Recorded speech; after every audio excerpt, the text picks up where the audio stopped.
Fala galera, sejam todos muito bem-vindos aqui na coletiva do Juba Futebol.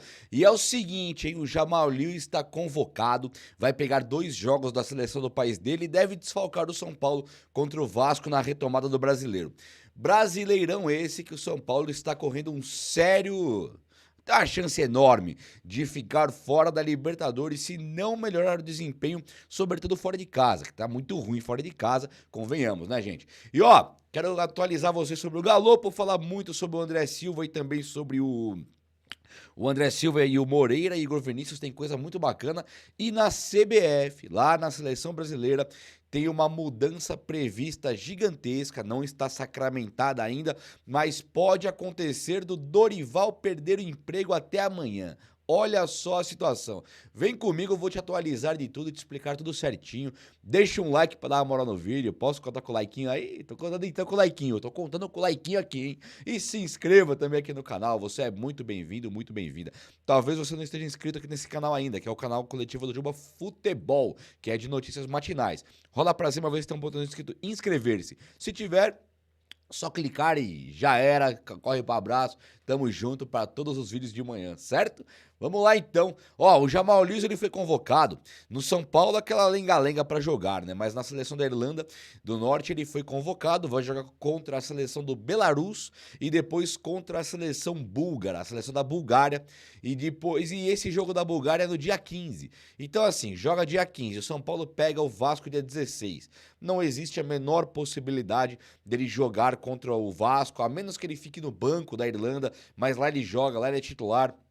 Então esquece Jamal Lewis para o jogo contra o Vasco, ou seja, essa reta final do São Paulo, onde os jogos mais importantes têm que ser decididos agora, que é para classificar para Libertadores, o São Paulo não deve contar com o seu único lateral esquerdo do plantel, o Wellington, que é lateral esquerdo, tá dando tchau pro São Paulo, vai jogar de novo e doa quem doer, aceite ou não, é o Wellington o que tem para hoje. Em contrapartida, no lado direito, o Igor Vinícius e o Moreira pedem passagem. O Rafinha, ele não anunciou a aposentadoria para 2025, mas tudo leva, assim, todas as notícias, tudo que nós temos apurado é que o Rafinha acabou o ano, os 9 jogos finais da carreira dele vão acontecer agora. Não é no São Paulo, é na carreira. O Rafinha deve se aposentar acabando o Campeonato Brasileiro. E aí fica para o São Paulo a preocupação do lateral direito se vai dar conta do recado ou não. No meu modo de ver, nada vai ser pior que o Rafinha com 40 anos. Não é o Rafinha monstro da carreira. É o Rafinha de agora. Esse Rafinha de agora não vai deixar saudade nenhuma. Ele é um jogador que, enquanto líder, ele até acrescenta. Agora, falar do Rafinha enquanto jogador hoje, ele atleticamente falando, não dá aguentando mais. Então, o Moreira, ele teve proposta recusada, o São Paulo não quis vender ele para Portugal e o São Paulo segurou o Moreira. O Igor Vinícius, o São Paulo conseguiu ter uma renovação contratual com ele que aconteceu. Ou seja, ambos são nossos. Ah, tem que buscar lateral direito. Tem mesmo. Só se for buscar um cara de seleção, um cara monstruoso. Porque se for para buscar um cara normal, Igor Vinícius e Moreira e todos os zagueiros que o Zubeldia, o técnico por enquanto, todos os zagueiros que o Zubeldia precisa para colocar na lateral estão lá. Ferrarese, tem o Juan Tressoldi que corre muito bem, sabe? Pode pôr o Arboleda para lateral direita, por que não, né? O Alan Franco, como ele já colocou inclusive. Então não tem que comprar lateral direito não. Lateral esquerdo vai faltar um, porque perdendo o Wellington tem que colocar alguém de mais confiança do que talvez o Jamal Lewis, porque o Jamal Lewis chegou no São Paulo e não consegue despontar. Acho um erro. Acho que ele deveria jogar, ter a condição de titular determinada, primeiro porque ele é nosso, foi contratado. Tem uma opção de compra, ele tá por empréstimo, beleza, mas ele é nosso. Ele tem o contrato pro ano que vem. E o Wellington, ele já não é nosso mais. Acabando findados os 9 jogos que faltam no Brasileirão, o Wellington pega as coisas e vai pra Inglaterra. Então já era. Então você tem que sim colocar o Jamal e descobrir se pro ano que vem precisamos de um lateral para ser titular na esquerda ou se precisamos de um cara para compor elenco, porque o Jamal tem a prova de fogo agora nesses últimos 9 jogos, 8, né, que ele não joga o próximo, para o São Paulo conseguir descobrir se tem lateral ou não. Então é por aí. E, gente, o Luciano e o Rato, eles seguem aí no São Paulo dando o que falar, né? Porque são jogadores que já tiveram a sua importância no São Paulo, tiveram boa importância, inclusive, tanto o Luciano quanto o Rato, mas eles não estão jogando absolutamente nada. E eu falo isso com total tranquilidade porque fui um defensor do Rato. Já defendi muito o Luciano, acho o Luciano um bom atacante, não gosto de meia, mas atacante gosto. Defendi muito a permanência dos dois no tricolor, comemorei renovação contratual e hoje não dá mais. Hoje não tem a menor possibilidade. E quando você olha para as opções, eu, por exemplo, olhando para as opções, eu fico bastante tentado a ver, assim, sabe, o William Gomes jogando. Imagina o time do São Paulo, você coloca ali dois zaga, dois laterais, dois volantes, são 6. Sobram 4 vagas no ataque. Uma do Caleri, uma do Lucas Moura e a outra do Ferreirinha. Só sobra uma, então. Se preenchidas as 9, mais o goleiro 10, só sobra o ponta direita. Determinando ou então garantindo que o Lucas jogue como um meio atacante, como era com o Dorival, o Ferreirinha na esquerda e o Caleri de centroavante, falta um ponta direita. O time está bem penso, principalmente quando joga com o Rafinha, que não passa do meio campo. O Rato não tem a velocidade devida mais, nem a técnica mais, não está conseguindo. E o Luciano está muito longe de ser um ponta direita e também de um meia. O Zubeldia tem colocado o Luciano como meia e o Lucas é empurrado para a ponta direita, ponta esquerda, dependendo de quem joga. E o resultado não vem. O resultado não está acontecendo. Então é muito pertinente pensar que o São Paulo precisa de um ponta-direita. E aí tem o Eric como opção óbvia, o William Gomes, que pode jogar por ali, fazendo uma dobradinha de extrema velocidade com o William Gomes e Ferreirinha. E aí você tem o Lucas, que também é rápido e equilibra muito o time para Caleri jogar. Agora, tem uma opção que me ocorreu aqui, até conversei com o pessoal e muita gente gostou, é o André Silva jogando na ponta direita, não ponta, mas como um segundo atacante pela direita, jogando pertinho do Caleri. O Ferreirinha abriria bem para a esquerda para ser o ponta mesmo, o Lucas por ali jogando como meio atacante, um ponta de lança, aquele na posição de Kaká, por exemplo.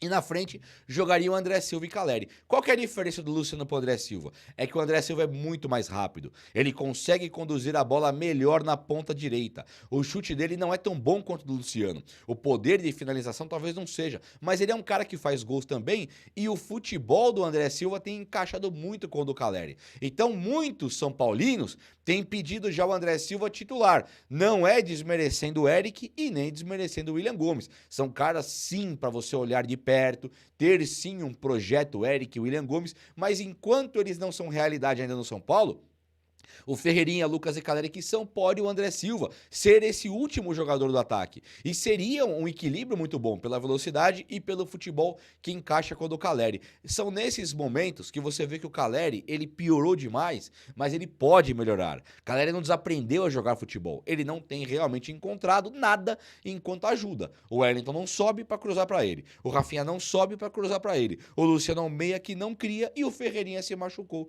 Então fica difícil pro Caleri jogar. O Rato não faz nada, o Luciano não faz nada, os caras não estão conseguindo. E aí repercute que o Lucas, ele virou vilão na eliminação contra o Botafogo, o Caleri virou vilão na eliminação contra o Botafogo, e esses caras, eles estão, pra mim, assim, não sei pra vocês, mas eles são muito da parte da solução do que a parte do problema. Falta ajuda para eles. Olha o quanto o Lucas vai melhorar assim que o Ferreirinha voltar, se o Ferreirinha voltar nas mesmas condições técnicas e físicas. Se voltar aquele Ferreirinha do começo do ano e do meio do ano, vai voar no São Paulo. E vai melhorar o Caleri e o Lucas também. Outro que tá dando o que falar é o Marcos Antônio. O Marcos Antônio também é outro que ninguém se conforma que não joga no São Paulo. O Santiago Longo, nós conhecemos muito pouco. Ele veio, já é nosso, não é uma prova de fogo, tem que provar nos próximos 9 jogos. Não.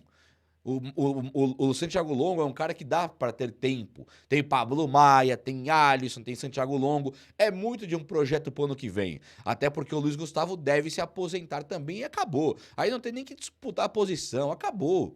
Tira o Luiz Gustavo do time, coloca ali Pablo Maia, coloca Santiago Longo, você fica buscando alguma opção. E como segundo volante, você tem lá Bobadilha, Alisson, estamos cobertos. Só que o Marcos Antônio, esse, assim como o Jamal Lewis, nós precisamos descobrir quem ele é.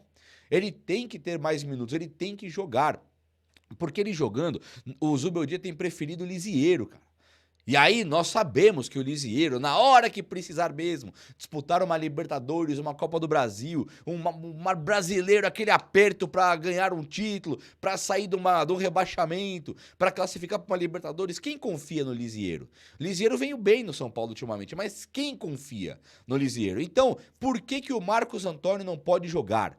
Esse pode ser uma diferença. Esse pode fazer uma mudança que o São Paulino ele não tem conseguido ver por enquanto.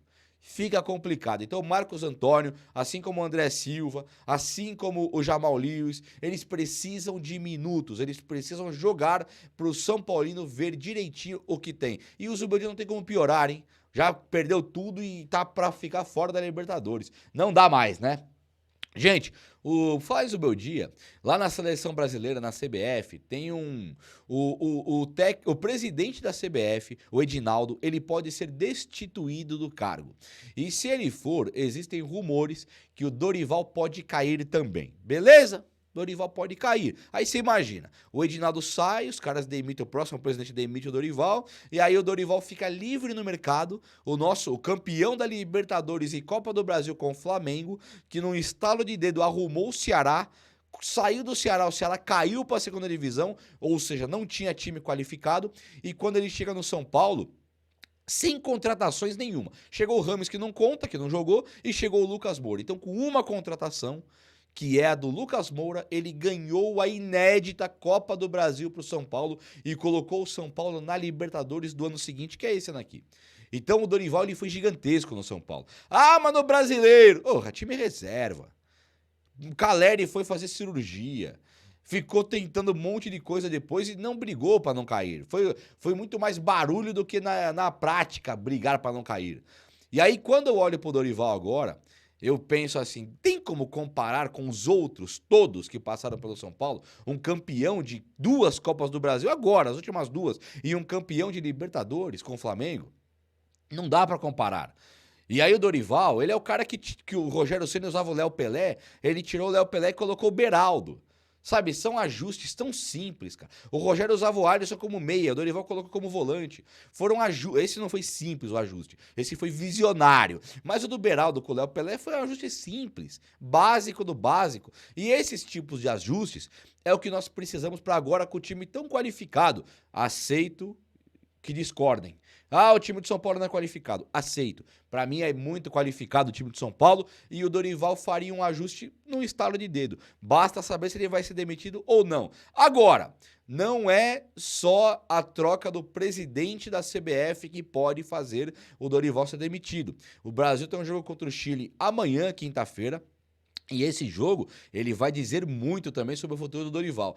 Perdendo, dificilmente o Dorival se mantém no cargo. E aí, você traria o Dorival pro São Paulo ou não? Fala comigo aí. O vídeo de hoje foi esse. Espero muito que você tenha gostado. Se gostou, deixa esse likeão aí. Tamo junto. Um abraço, meus amigos. Até a próxima. Valeu!